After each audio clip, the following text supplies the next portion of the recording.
pagi semuanya. Bapak Ibu, di dalam materi asesmen bimbingan konseling ini ada dua modul yang akan kita bahas, yaitu modul pedagogik dan modul profesional. Di dalam modul pedagogik nanti kita akan membahas tentang penerapan prinsip pendidikan dalam pelayanan bimbingan dan konseling.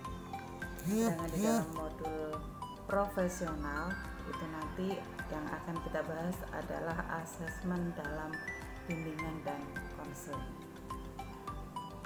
Nah, Bapak Ibu, kita sebelum ke modul pedagogik, kita pahami dulu konsep pedagogik itu seperti apa. Kenapa kita perlu membahas modul pedagogik, yaitu berdasarkan 4 kompetensi guru menurut Undang-Undang Nomor 14 Tahun 2005 tentang guru dan dosen. Pada pasal 10 ayat 1 menyatakan bahwa kompetensi guru sebagaimana dimaksud dalam pasal 8 meliputi kompetensi pedagogik, kepribadian, sosial, dan profesional yang diperoleh melalui pendidikan profesi. Nah, kompetensi pedagogik itu seperti apa? Yaitu kemampuan pemahaman terhadap peserta didik, perancangan dan pelaksanaan pembelajaran, evaluasi hasil belajar, dan pengembangan peserta didik untuk mengaktualisasikan berbagai potensi yang dimilikinya. Lalu, kompetensi kepribadian, yaitu kemampuan personal yang mencerminkan kepribadian yang mantap, stabil, dewasa, arif, dan berwibawa, menjadi teladan bagi peserta didik dan berakhlak mulia. Dan selanjutnya, kompetensi profesional, yaitu penguasaan materi pembelajaran secara luas dan mendalam, yang mencakup penguasaan materi kurikulum mata pelajaran di sekolah, dan substansi keilmuan yang menaungi materinya, serta penguasaan terhadap struktur dan metodologi keilmuannya. Dan yang terakhir yaitu kompetensi sosial, yaitu kemampuan guru untuk berkomunikasi dan bergaul secara efektif dengan peserta didik, ya, tenaga kependidikan, orang tua, wali, peserta didik, dan masyarakat sekitar. Ya.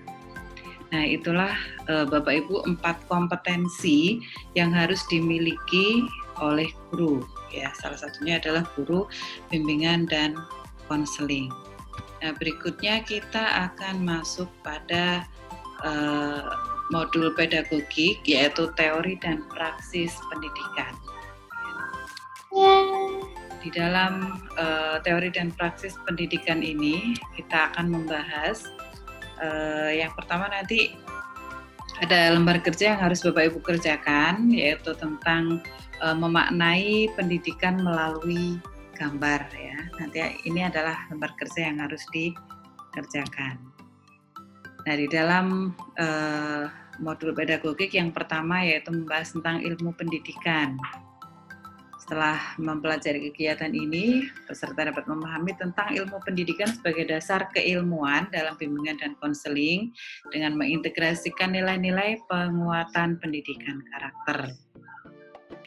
Nah, indikator pencapaian kompetensinya menguasai teori dan praksis pendidikan, teori makna dan hakikat pendidikan, lalu mengaplikasikan teori dan praksis pendidikan, mendeskripsikan teori praksis pendidikan dalam pelaksanaan tugas sebagai guru BK maupun konselor di sekolah.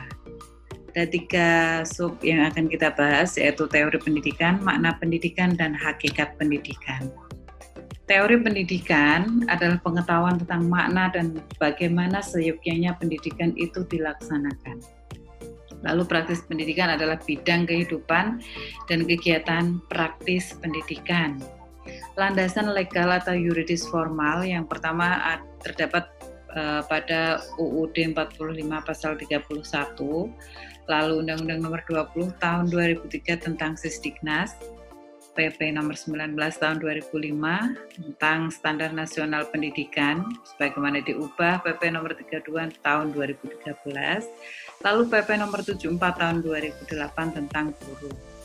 dan seterusnya ya. Ini bisa Bapak Ibu pelajari sampai di Permendikbud nomor 57, 58, 59, 60 tahun 2014 tentang kurikulum 2013. Landasan pendidikan yang pertama filosofis, yaitu hakikat manusia, tujuan dan tugas kehidupan. Lalu landasan psikologis, yaitu motif dan motivasi, pembawaan dan lingkungan, perkembangan individu, belajar dan kepribadian. Lalu landasan historis dari perkembangan bimbingan konseling. Lalu sosial budaya, yaitu manusia sebagai makhluk sosial, latar belakang budaya atau multikultur. Lalu berikutnya ilmiah dan teknologi, yaitu PK multiferensial, misalnya asesmen menggunakan statistik. Nah, ini adalah landasan pendidikan. Berikutnya makna pendidikan. Pendidikan adalah usaha sadar dan terencana untuk mewujudkan suasana belajar dan proses pembelajaran agar peserta didik secara aktif mengembangkan potensi dirinya untuk memiliki kekuatan spiritual keagamaan, pengendalian diri, kepribadian, kecerdasan, akhlak mulia, serta keterampilan yang diperlukan dirinya, masyarakat, bangsa, dan negara.